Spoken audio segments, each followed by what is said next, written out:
Hello and welcome to the Pretty Good Gaming Daily Triple, your new no shit gaming news video with 3 news stories in one video and 0 faff. And first up today, Jeff Keighley has decided that enough is enough and he's walked out on E3 this year. Jeff Keighley has participated in the event for 25 years straight, but announced on Twitter yesterday that he will not be attending the 2020 event. Since 2017, he has hosted and produced the E3 Coliseum, a live stage show which is held during all 3 days of the event and usually sees major developers take part in discussion panels. Keighley also hosted live streams where he interviewed developers and many of the industry's biggest names in between developer conferences, but not this year. He announced yesterday on Twitter, "For the past 25 years, I have attended every E3. Covering, hosting and sharing E3 has always been highlight of my year, not to mention a defining part of my career. I've debated what to say about E3 2020. While I want to support the developers who will showcase their work, I also need to be open and honest with you, the fans, about precisely what to expect from me. I have made the difficult decision to decline to produce E3 Coliseum. For the first time in 25 years, I will not be participating in E3. I look forward to supporting the industry in other ways and at other events in the future." Keighley elaborated more on his reasoning in an article with GamesIndustry.biz where he said, "I saw the E3 website leak this AM and said,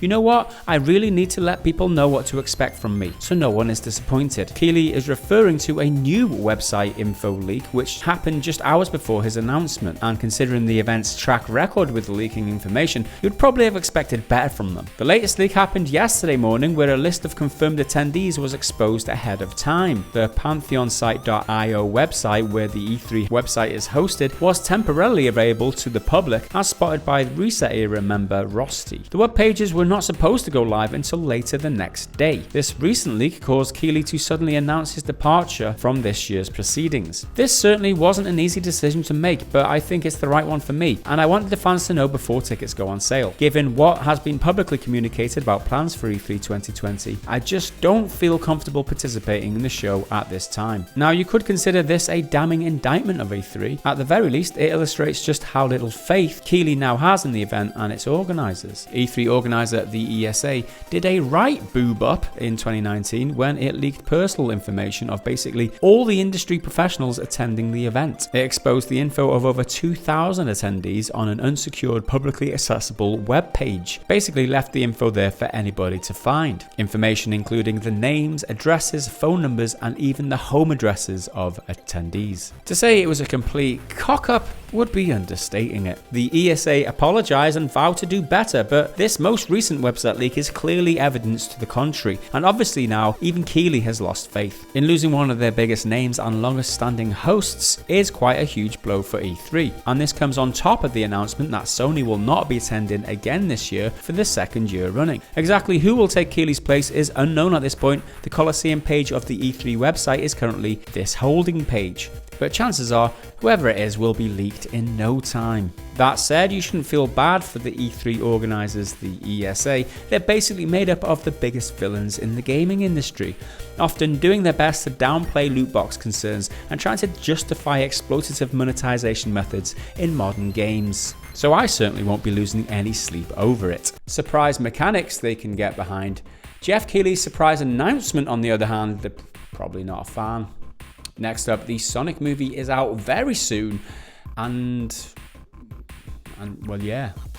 The Sonic movie is released on February the 14th, and that's tomorrow if you're watching this video on launch day, and if not, well, hit the damn bell, innit? This is Sonic's first foray onto the big screen, which leaves fans and skeptics alike not knowing exactly what to expect. But the reviews are now out. However, they don't exactly shed any more light on how good the thing is. The movie currently sits at a 65% on Rotten Tomatoes, with 37 reviews in at the time of recording.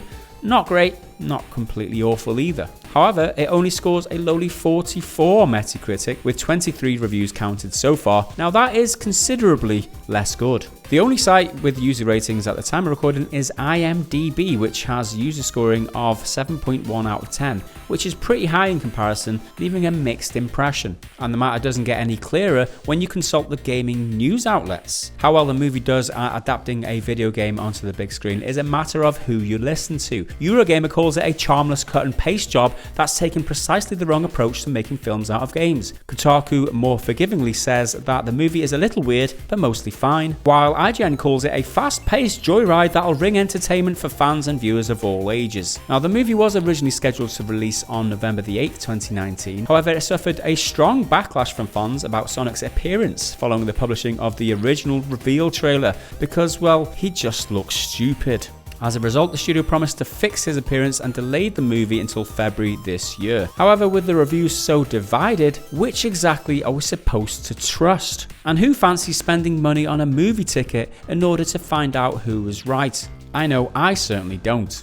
Next up, Saber Interactive did an amazing job porting The Witcher 3 onto the Nintendo Switch recently, many saying it's one of the best games to arrive on the platform. So why is the studio apparently deleting messages relating to an upcoming patch? On January the 20th, Saber Interactive, the developer behind the Switch version of Witcher 3, posted that the next update to the game will be worth the wait, hinting that the update will not just be a minor patch with bug fixes and tweaks, but something more substantial. Back in October, modders discovered additional graphics options available in the game, which left people speculating whether Saber were planning to make them available to everyone with this upcoming patch. However, this proposed update is now in doubt. Saber Interactive has removed all references from the update from its VK social media page where the updates were teased last month, and CDPR are yet to comment on the status of any upcoming updates to the game. The Witcher 3 is one of the most impressive Switch ports to date, and although it isn't exactly the best looking version of the game, what Saber Interactive achieved with the given hardware is especially impressive, update or not.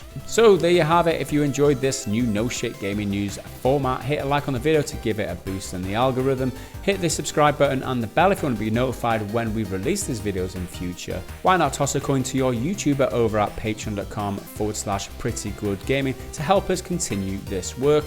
I've been Gareth Evans, that's it for today, bye for now.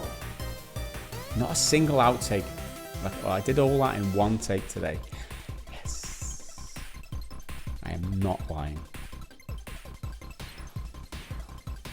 I'm about as honest as the ESA.